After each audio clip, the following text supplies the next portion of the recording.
I believe that a lot of the tears to pecs that happen in rugby league population are due to that tissue becoming extremely short.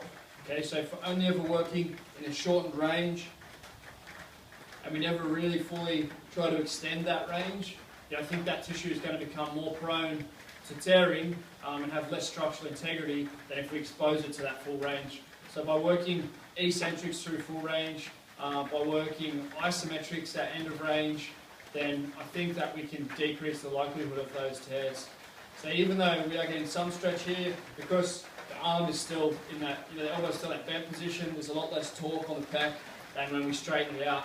So that's why I believe that, by just doing bench press and just doing things that shorten the pec muscles, we can end up with an increased predisposition to that problem. So what we can do about it to decrease that, check out the other mobility video that I just posted, 3 of my favourite exercises for increasing function around the shoulder through the thoracic spine. I'm also going to share with you here another variation that I really like. So it's a variation on the shoulder dislocate. I really think shoulder dislocates are an important movement to perform if you're thinking about doing snatch work. So if you're a CrossFit enthusiast or athlete and you'd like to be able to snatch, or if you're just really becoming focused on performance, if you're a performance-focused PT working out of Fitness First and you want your clients to be able to snatch, if you're working in an elite sports team and you can see the value of that really powerful, lighter, explosive movement from the hips, if you're working with volleyballers, if you're working with soccer players and you want that explosive movement, then if you're going to do the full snatch, then you need to have this kind of shoulder mobility. I believe that it's a normal level of shoulder mobility and it shouldn't be seen as something that's extreme or that we shouldn't be able to get to. Normal people should be able to, in my opinion, lift the bar overhead with their hands nice and wide, and if it goes too far, to let it go over the back. I personally was not in that position. I become dysfunctional as I played hockey, always in that shortened position. I definitely lost function around that area of my body, and it was a long way back to be able to do just a simple barbell overhead squat was a big challenge. I remember reading Dan John articles, working out of my garage when I was maybe 17, 18 years old, maybe 19, trying to work on an overhead squat, and it was torture.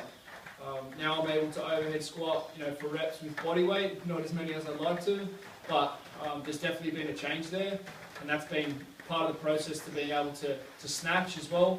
On the journey to snatching 100 kilos, I needed to increase my range of movement and mobility around the shoulder, because the biggest thing that I used to worry about with the snatch was not whether I was strong enough or fast enough to get the bar above the head. It was whether my shoulder integrity and strength was enough to be able to deal with the load overhead.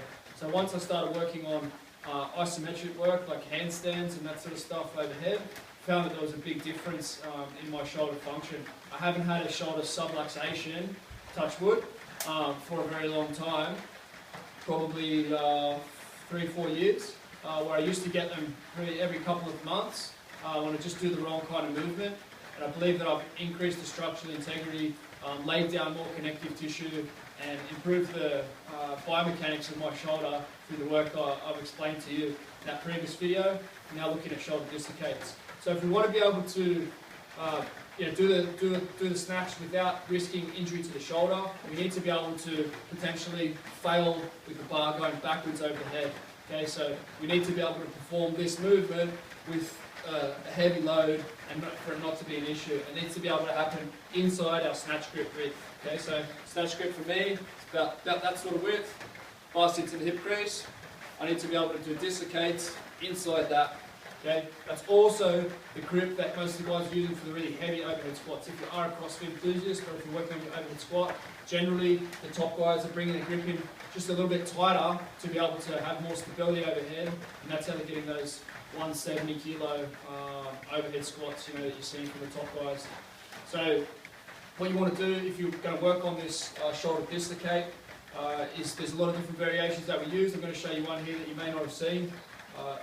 It puts more of the emphasis on stretching mobility into the front of the shoulder, the pec, as opposed to being active through the back of the shoulder. So this is probably the variation that is most effective for me and would be most effective for most super tight rugby players or other people who've not been exposed to this kind of work.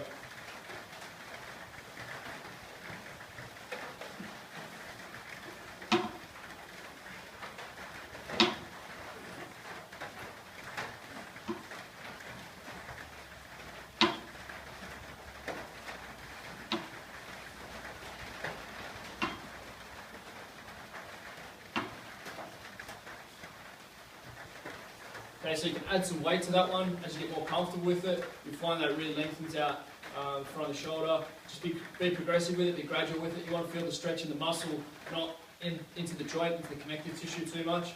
Just need to be patient with that and you'll get great results with it. If you like this, please share it, subscribe. Do what you got to do to get it out to the world. I do this stuff because I want to help people. So if you found it helpful, please pass it on. Looking forward to talking to you all soon. Give the exercise a try, give me some feedback, let me know what you thought. Film yourself doing them, show me where your range is at. I'm happy to help you out. Talk to you all soon. Keegan Smith from RealMOVEMENTProject.